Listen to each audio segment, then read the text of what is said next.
আরে হাতি কাদাই পড়েছে, হাতির ধর ধর ধর। দূর মামা, আগেই করলাম যে এই গ্রামে বিয়ে করো না। এই কেরেন নাই সে তো।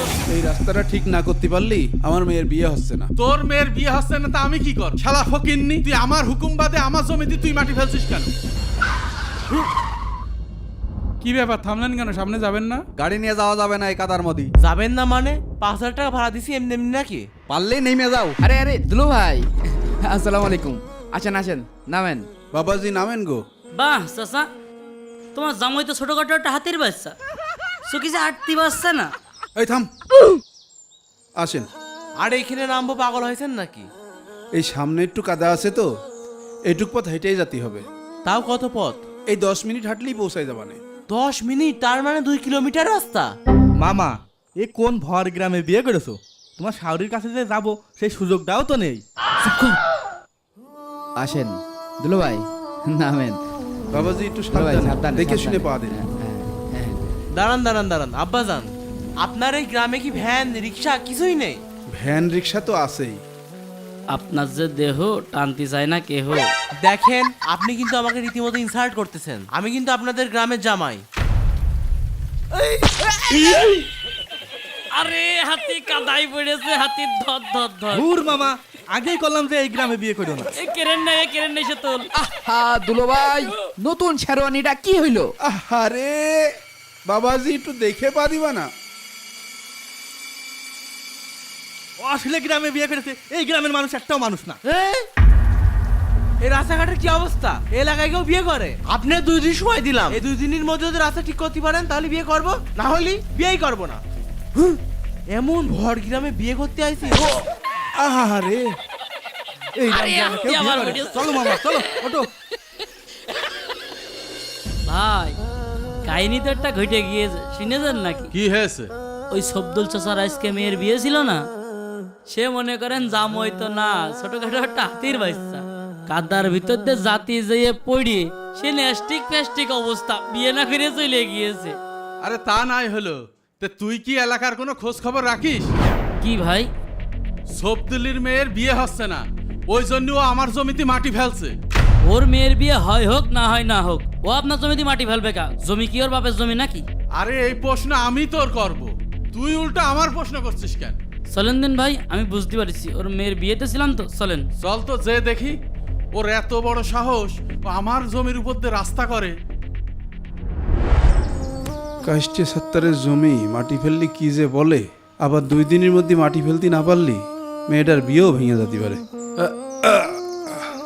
আজকের মধ্যে কয় ঝুড়ি মাটি দিয়ে দিতে পারলি রাস্তাটা শুকিয়ে যাবে না। আরে মামা মামা, এ আপনি কি করলেন? কি করলাম? রাস্তায় মাটি দিচ্ছি। আপনি এই যে কাষ্টে সাত্তারের জমিতে মাটি ফেলে রাস্তা বানাচ্ছেন, এই কথা যদি কাষ্টে সাত্তার জানতে পারে তাহলে তো আপনার অবস্থা খারাপ করে ফেলবেন। কাষ্টে সত্তরের ভয় করলে আমার চলছে না, গ্রামের লোকের কথার জন্য আমি টিকতে পারছি না। 2 দিনের মধ্যে রাস্তা ঠিক না করতে পারলে আমার মেয়ের বিয়ে ভেঙে যাচ্ছে। এই, তুই আমার জমিতে মাটি ফেলছিস কেন? সত্তর ভাই, এই রাস্তাটা ঠিক না করতে পারলি আমার মেয়ের বিয়ে হচ্ছে না। আরে শালা, তোর মেয়ের বিয়ে হচ্ছে না তা আমি কি করব? শালা ফকিন্নি, তুই আমার হুকুম বাদে আমার জমিতে তুই মাটি ফেলছিস কেন? দেখো সত্তর ভাই, এইভাবে গালি শুনিও না। গালি শোনাবো না তা গজল শোনাবো নাকি? এই ছুরি কোথায়? ছড়া কিন্তু ছড়া। সাত্তার ভাই, এই রাস্তার জন্যই মামার মেয়ের বিয়ে ভেঙে গেছে, জামাই কালকে কাদার মধ্যে পড়ে গেছে, আপনি একটু মাটি ফেলতে দেন। আমার জমিতে আমি কারোর মাটি ফেলতে দেবো না। আজকে মাটি ফেলবা, কালকে মসজিদে বসে কবা যে সত্তর ভাই রাস্তার জন্য জমিটা ছেড়ে দাও। অত পাগল আমি না। সত্তর ভাই, তুমি একটু এই রাস্তাটা ঠিক করতে দাও, না হলে বিয়ে ভেঙে গেলি আমার মেয়েটা শেষ হয়ে যাবে না। এই সর, ছুরি কোথায়? সর। মামা, তুমি কাজটা ঠিক করলে না সত্তর ভাই, আমি আল্লাহর কাছে বিচার দেব।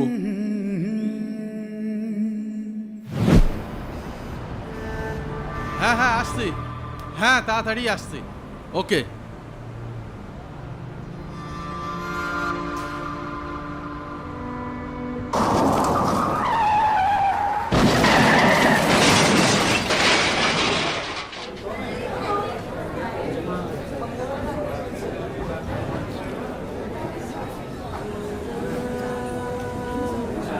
আরে আল্লাহ, আরে আল্লাহ, সাত্তার ভাইয়ের গাড়ি কি অবস্থা? আমার ভার গাড়ি আমার ভাই, আমার ভার গাড়ি আমার ভাই, আমার ভাই। একটি শোক সংবাদ, শোক সংবাদ। ইসলামপুর গ্রাম নিবাসী জনাব আব্দুল সাত্তার চিন্তাকাল করিয়াছে। মরহুমের জানাজা আজ বিকাল 4টায়। ওই যে ওরা আসছে মনে হচ্ছে।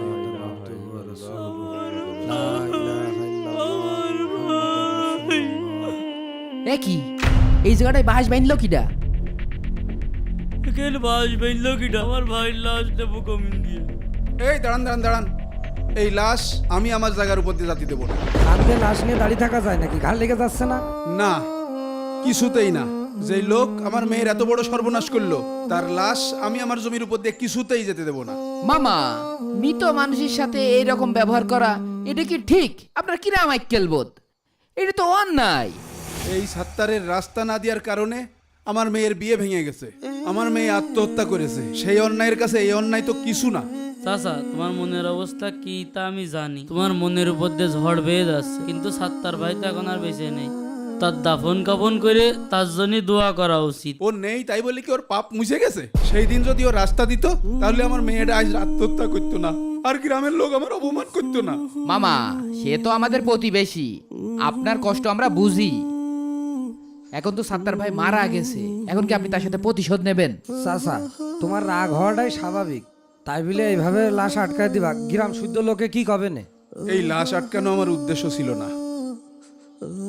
এই লাশ আটকায় আমি যা বুঝাতে চাইছি, আজকে সাত্তার ভাই মারা যাওয়াতে তোমরা সবাই যেরকম আন্তরিকতার সাথে তার লাশটা নিয়ে যাচ্ছ, সেদিন আমার বিপদেও তোমাদের সবার আন্তরিক হওয়া উচিত ছিল। যাও, লাশটা নিয়ে যাও।